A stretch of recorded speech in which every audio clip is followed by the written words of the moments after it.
Sembahyang raya ni paling baik Nabi buat di Padang. Saya baru ni berkuliah di Majlis Perbandaran Kuantan.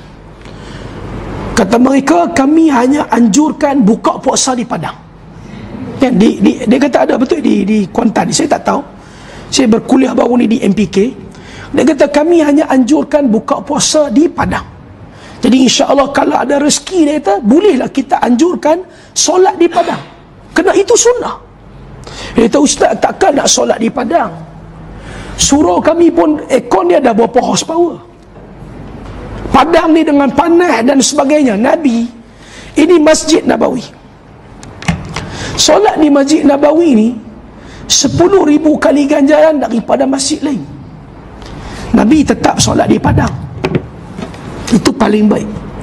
Kalau tak mampu dan sebagainya, solatlah di masjid atau surau. Kalau mampu ada ruang mesyuarat, boleh benarkan kita solat di Padang, solat di Padang. Cuma yang saya nak sebut, tuan-tuan dengan puan-puan kena tahu nah, dalam hadis Muslim, Nabi larang kita solat apa-apa solat sebelum dan selepas solat hari raya di tempat solat. Maksudnya kalau kita solat di Padang, kita datang terus duduk. Kalau kita solat di masjid, di surau, kita hanya dibenarkan solat 2 rakaat tahiyatul masjid. Tuan-tuan, solat raya sini pukul berapa? 8.30. Katalah kita main pukul 8. Kita pun Allahu Akbar 2 rakaat tahiyatul masjid. Kita duduk. Tengok jam, lagi 20 minit nak masuknya solat raya. Kita pun berdiri, Allahu Akbar, kita solat duha. Kita melakukan kesalahan.